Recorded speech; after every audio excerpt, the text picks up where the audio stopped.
Welcome to Today and Tomorrow, Battle Creek Views. I'm joined by Jim Richmond and Steve Jessup. This show, as you know, features interviews with people who've made significant contributions to Battle Creek civic history and have diverse perspectives on where we've been as a community and where we're going in the future. It's been an interesting program. I've really enjoyed the interviews so far. Jim is our moderator for these interviews, and he was the former vice president of the W.K. Kellogg Foundation. He was the first full-time executive director of the Battle Creek Community Foundation, world traveler. He's written a column for the Battle Creek Enquirer, and he compiled and produced a book called Against the Grain, Profiles of People Who Dared to Make a Difference, which I believe Steve Jessup is featured in that book as well. So we'll talk about that a little bit. Jim, welcome. Steve, welcome. Jim, I'll let you do the introductions for Steve, and I'll pop out of here and put up some pictures for you guys. Steve, thanks for taking time for the program this evening. As Matt said, this is the last in a series that we've done. We've did one with Kurt Thornton and our mutual friend John Harper just recently. Let me give it, if you don't mind, a little background about you that I've gleaned from our discussions recently and also from going back and doing a little research. For our viewers' knowledge, Steve grew up on the south side of Battle Creek, near south side of Battle Creek. I think that's correct. Went to Southwest Junior High, Battle Creek Central. Went to KCC for a couple years, and was in the Naval Reserve and got, as a result, got assigned 2 years in Vietnam as a Navy Seabee. And it's ironic, that was about 1967, I think, Steve, wasn't it, or something like that, close? And that was the same time that I was in the Naval Reserve and ended up over in the Pacific. They were sending a lot of us in that direction at that point in time. But right before Steve went to Vietnam, he married his, I think, high school sweetheart would be the right description for Sue Ann Babcock. And, you know, a lot of people wait until after they get back, but I think it takes a real courage and a real sense of caring and love to do that before someone is deployed.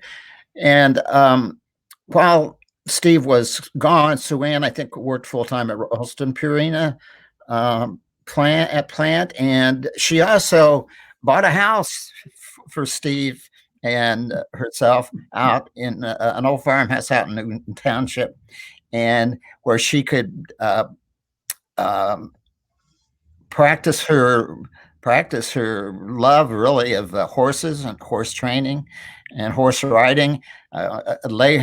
Here's a picture of her on her horse. What, Tabasco, is that the name of the horse, Steve? Yeah, that's Tabasco, right? That's Tabasco, right? And in addition to that, she had, Sue Ann had her own landscape business, and at one time, and I think for 12 years, was supervisor of Newton Township.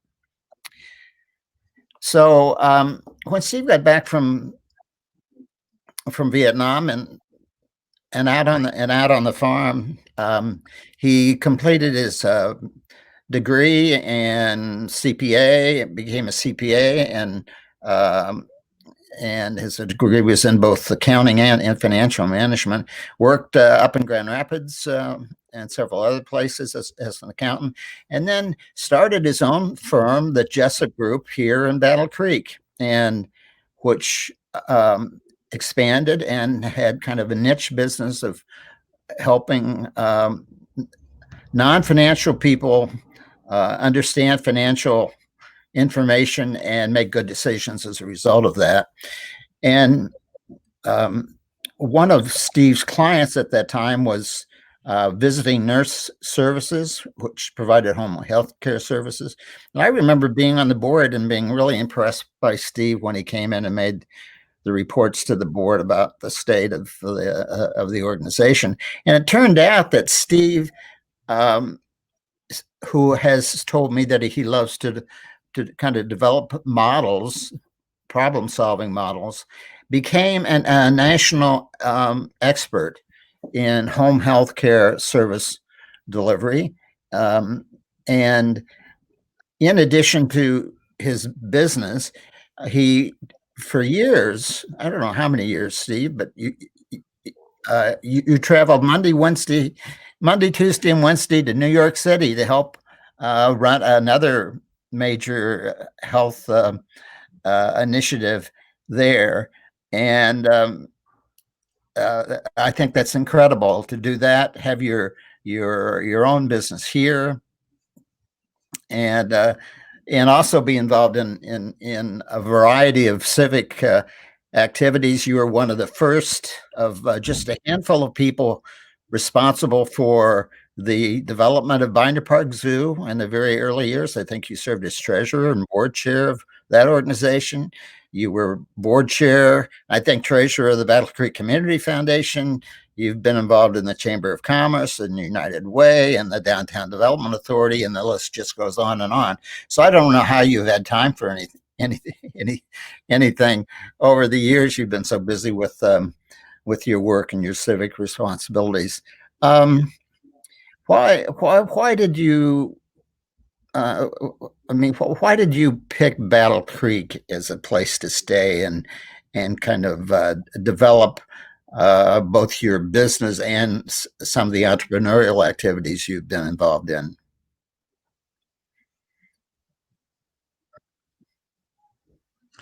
Well, gee, I think maybe Battle Creek picked me.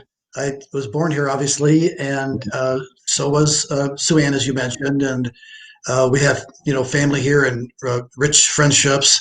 And we decided probably early on was that there was plenty here for us, that everything we wanted was here, and the things that we wanted to experience that weren't here were easily accessible from here as a launching pad. So we just kind of bumbled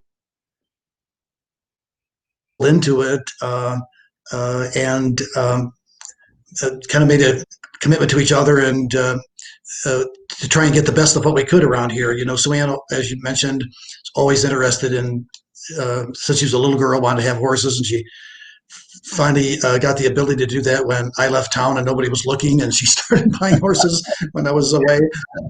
And so one time we came back, we lived in an apartment still, but we had a horse.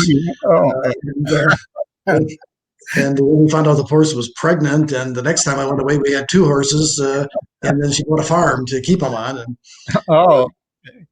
but she's had a passion always for rural life and rural experience and land use planning, and that's what got her into township government, not as a politician so much, but really more as a person who she wanted to. She was an activist in terms of trying to preserve some kind of agricultural flavor of and have a clear distinction between kind of more of a metropolitan environment and a rural environment. Yeah. And she was quite successful at that, helping with planning and zoning in the community that we live in. But we still think of ourselves, interestingly enough, as Battle Creek people, even though we live in Linda Canyon.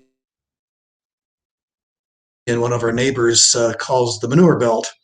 That we do live out in a kind of a rural setting, and but as you mentioned, I got to get away. We're close to airports.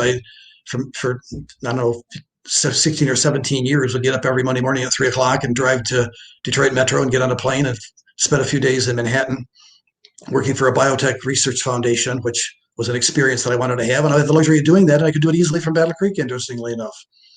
If you want to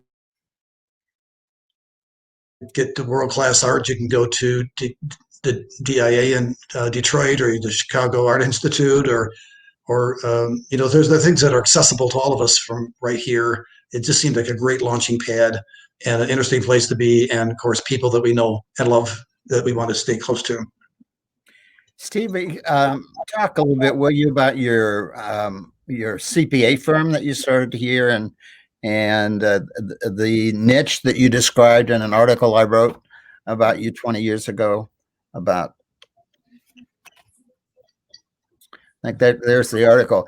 That I don't know. That article was at least 20 Oh, years. wow. It may be older than that, and he hasn't changed that much in 20 years. I don't know. He must be taking some kind of elixir or something.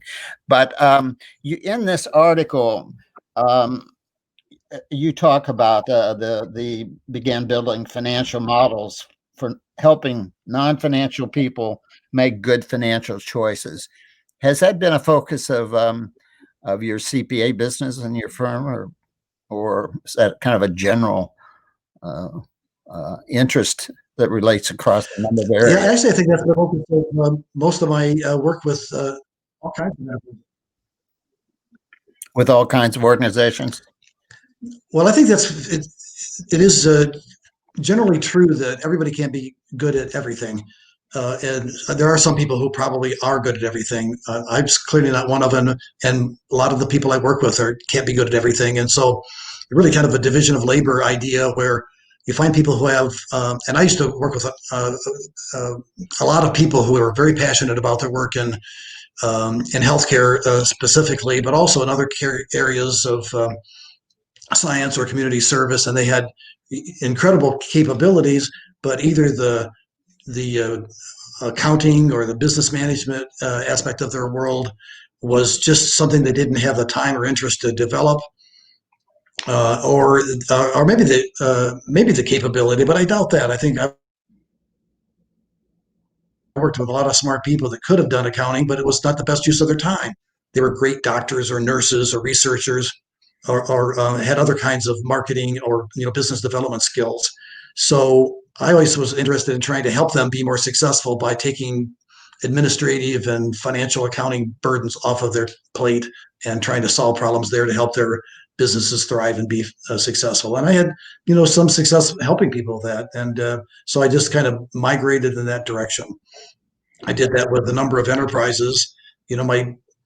I remember my original contributions to the zoo were really accounting systems. I didn't know anything about animals, or I mean, I went out there and with a bunch of volunteers, a bunch of guys that were JCs, I think. I don't know how I hooked up with them, and helped lay the original railroad tracks. Having just come back from Vietnam as a kind of a wood butcher CB, I was pretty good at driving nails, and those railroad spikes were about 3.5 inches miniature spikes long, and I could slam those things in pretty well. And and I was glad to do that, and it was fun to work with people like Russ Smith and Dick Maston, and gosh, Dave Rost, who was an animal guy, was the original advisor, and some other veterinarians to help get the zoo kicked off. And of course, we hired Greg Geist to actually manage the place on the early days. But my contributions, I think, really were to business models, to try and help come up with a model that made the zoo financially independent and viable. And of course, it developed far beyond when I left, but the kickoff was helpful, I think, and it was rewarding to me to be involved. Would you characterize your work with the Community Foundation the same way? You were on the board and treasurer of the Community Foundation, right? Right. Early on, again, my work at the Community Foundation was kind of as a bean counting advisor, because it was a small enterprise. They're trying to scale up and have had this aspiration to be an activist community foundation, not just an investment portfolio, but also an organization that actually managed activities and tried to actually run and initiate programs. And so we wanted to. I was asked to try and help set up some accounting systems to help track some of that activity. Again, it's gone far beyond that. There are lots of sophisticated managers at the Community Foundation now, but in the early days, it was kind of novel to be able to do that. And of course, you were involved at that time or around that time.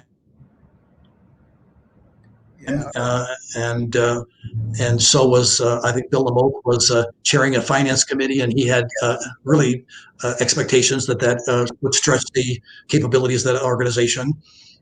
and trying to help it focus on community activities rather than Bean County. And so I got a chance to do some of that and try to take some of that off the plate. We helped staff up for that to get the work done. And so, again, my work is kind of prosaic, but I think it was important to be able to liberate the program people to do their work and not have to worry about the day-to-day record keeping. Well, you've also been an innovator and an entrepreneur. If you think about your role in starting the PACE program, which you might talk a little bit about, or the 2 or 3 businesses software businesses that you've started and have been located in the old Sullivan Dairy Barn for a number of years.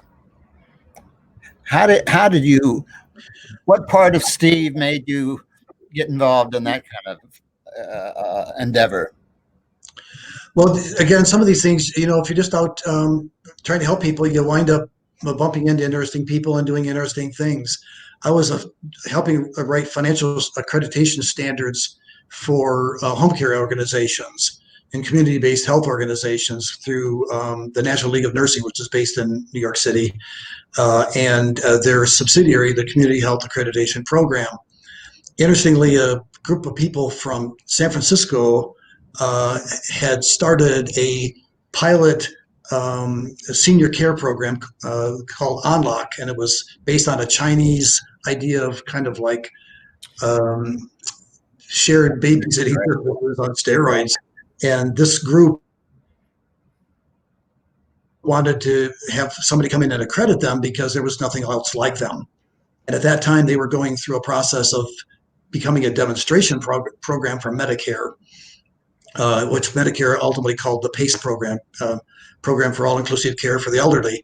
And it was a demonstration program for years. And actually, there was one pilot. One of those demonstration sites was at Henry Ford in Detroit, but there were like 15 or 20 of them around the country. And so in my involvement with that Unlock group and the PACE group, I just said, what a wonderful program. If I could ever make that happen in our community, I'd just love to be able to introduce it. And then I learned sometime later that it actually was a successful demonstration program and that they were going to make it available widely. And so I approached I think Brenda Hunt and some others at the Community Foundation saying, this is something we could do in Battle Creek now. It's legal, it's available. It's an entitlement program. We should try and do this. It was for ambulatory care. Is that right? Daycare? I mean, for elderly? I'm sorry, it broke up. It's an ambulatory care program for the elderly? That's right, and it's a comprehensive program that covers virtually all of the healthcare aspects of people who enroll in it. So it's like a super targeted HMO, and they're responsible for all the care and all of the costs of care, including things that had never been covered before. Mm-hmm. And the beauty of it is it's an opt-in, opt-out program. So the program has to deliver us value, or the people can opt out and say, no, you're not doing a good job for me. I'll go back to my regular Medicare. And so it creates this great market-based ROI between the providers model and the citizens that are beneficiaries or participants. So anyway, I just thought it was a great business model, a great delivery model, and so I talked to a few people, and I'd been involved in a number of situations where people have lots of good ideas, but as Bob Miller Jr. used to always tell me, he said, you're always leaning on people that are too busy to do the job, and you're counting on them, and they already have a list that's too long. And so based on that kind of observation and insight, I suggested that we would take a look at this program, and the default decision was we're going to do this because it's good for the community, it's good for these participants, and we can do it. Why would we not do it? And so we're going to do this unless somebody can come up with a compelling reason not to. And that was kind of a little bit of a flip from the typical situations I've been involved in, where we'll say, well, when we get around to it, we'll do it. Or if we're not too busy, we'll work on it. And so with that mindset in place, and a handful of participant leaders from the Family Health Center and the Community Foundation. The Community Foundation actually agreed to create a home for this enterprise to begin with, and they had on staff legal, and we set up a corporation and basically said, we're going to move forward with this idea until somebody tells us, no, you cannot do this, or no, it won't work because of X. And that never happened. And so I phased out of it pretty early, as is my want, and that's mercifully turned my limited responsibilities over to much more capable people, and they've really done a wonderful job with this program.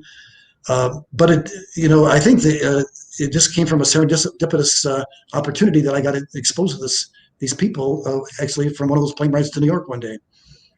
So planting seeds is, I'm a better seed planter probably than I am a nurturer. But well, I don't know about that.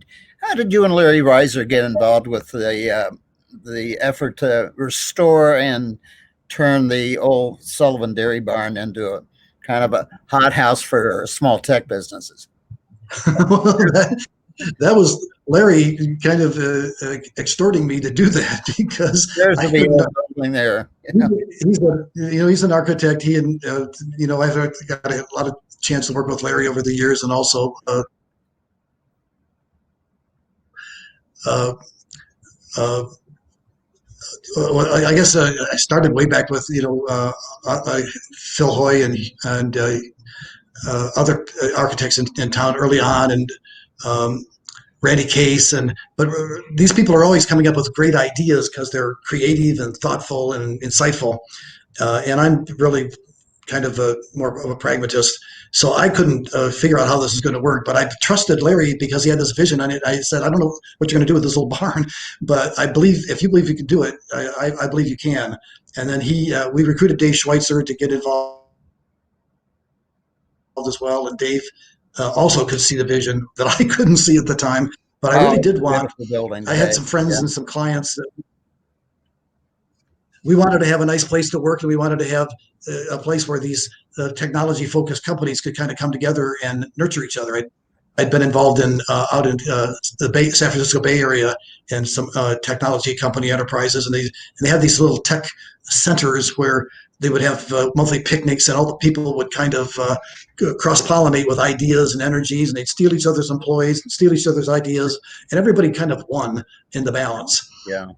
And so, I bought into that idea that this could be turned into a nice facility, and it has, and it's been a great place to work. Yeah. It didn't have the traction I hoped it would. You had your accounting business Yeah, there. You also had several of your own kind of high-tech firms that you had started yourself and located there. Is that correct? That's right, and there's still the Raymond Group here still is here. The Amy Lenz and Bob Nally had started a company called Innovative Software Solutions, and they were doing technology support and networks, assistance for businesses, and they are still in this building. And then, of course, I started Quality in Real Time, which is a technology-enabled healthcare services company, which actually I just exited on June 1. Turned its page for a new chapter in my life, but and they have been in this building for 6 or 7 years. But it's a great property, and it's a great place to do business. A beautiful neighborhood, right down off of Cass Street, but right next right on the river, right on the river. Yeah, great. Well, if you get a chance, people, you ought to drive down there. Just drive down Jackson and take a look at it's an incredibly beautiful building now. How did your other here? You had your CPA firm, your accounting firm, financial planning firm. And you had two business. You were traveling 3 days a week. You had two businesses that you were. At least two businesses, other business, I believe, that you were involved with in the Sullivan Barn. How did you find time to get all that done? I said that to Matt. That's about enough people for three people. Enough work for 3 people. Well, I guess I was lucky to have access to an awful lot of great talent. There again, why would you land in Battle Creek? I found an awful lot of great, talented people to work with right in our community. And uh, so I've had lots of support, and always had teams of people who, made me look good, covered up my mistakes, fixed the problems that I created. Uh, I've benefited from that a fair amount. There's a lot of talent in maybe every town, but certainly in this town. Steve, in the article And I that think when I was Steve, in the broke up, article I'm sorry, Jim. Go ahead. in the article from some 20 years ago, you said, I've wanted to have a rich life, not to be a rich person. Our challenge is to make this a community where all our kids are rich in terms of being healthy, well-educated, and happy. You said that 20 years ago. Do you think we're on our way to making that a reality? Boy, I'm not pleased with the progress that we've made. I mean, I think there is progress, and there's a lot of great stuff that's been done. But I guess when I say it's time for me to turn another page, I I have benefited greatly from being raised and nurtured in and what was at one point the kind of the center of the universe, and everybody feels that they're the center of the universe when they're little. But Battle Creek was a center of economic opportunity, and for a middle class working family white kid, I got a lot of breaks that I didn't that I benefited from, didn't deserve. I got a great education, was a terrible student. Hopefully nobody remembers. I had a wonderful time in school, but and I got an education by osmosis and default, not because I was a rigorous scholar. And I still wonder whether I've how can I pay back all the gifts and benefits that I was given that maybe others didn't. So that's kind of like the next chapter. Somebody told me long ago that you should spend the first third of your life, figuratively speaking, or approximately the first third of your life learning, the middle third of your life working, and the last third of your life helping others and teaching. And I don't know exactly how to go about that, but I think that that's probably true. I think my first 2/3 are kind of past, and I've got to, again, to turn this page and move on to maybe payback time. Well, I And suspect your phone's gonna. I had a rich life, and I still have you broke up, Jim. I'm sorry. Oh, I said, I bet your phone's going to start ringing quickly because there's a great need for Well, that you have. I have some ideas of things I need to do and want to do. So so I'll keep busy. That's for sure. And as you mentioned, abandoned my bride of now going on 53 years for many, many trips to out of town for all of the country, really. And so I'm looking forward to spending lots more time with Sue Ann and working on projects together. And but I also do have some aspirations to, probably just leverage my limited skills. I'm not a program person. I'm not an organizer, but I have had some experience helping small enterprises get started, and I think there's some people who haven't been bootstrapped that I have opportunities and are potentials, but need better opportunities and more help. I think there's maybe some work for me to do there. To try and continue my and I'll benefit from that by having more rich experience, I'm sure. Well, you mentioned when we were standing the other day at the barn that this was the first time you could remember having any free time, but you also mentioned the fact that you had grown up in a white neighborhood at the time South Battle Creek, and that was an area that you were really giving some thought to in terms of how you might be of benefit in Battle Creek in that area. Is that an accurate summary of what you said, or No, I think that is right. I like most of us lived in a town that was more segregated than we realized at the time, structurally, unfairly, and there's work to be done there. I've often thought that Battle Creek is the perfect sized town to solve problems in, because it's big enough to have all the problems that are anywhere, but it's small enough that you might be able to actually fix some of them. And so I do expect to, kind of revisit some of the things that I've neglected, things that I've maybe not worked hard enough on, and tried to do a little bit of payback in the time that I have left with the resources that have managed to muster. Well, And the Steve, network the rich network that I actually have. Steve, you're a great person, a great civic leader. This has been a very interesting conversation, I think. And I want to thank you for taking time. Now that you have time to be on our program. And I think with that, I'll turn it back to Matt at the library.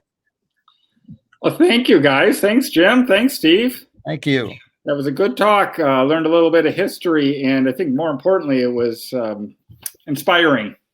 And so if people want to learn more about history, or maybe want to learn a little bit about starting their own business, I'd advise come down to Willard Library. We're going to be open soon, but I really enjoyed the talk, the conversation, and I thought it was just wonderful. So thank you both. Yeah. Okay. Well, thank you. This has been Today and Tomorrow, Battle Creek Views, and thanks for watching. Thanks.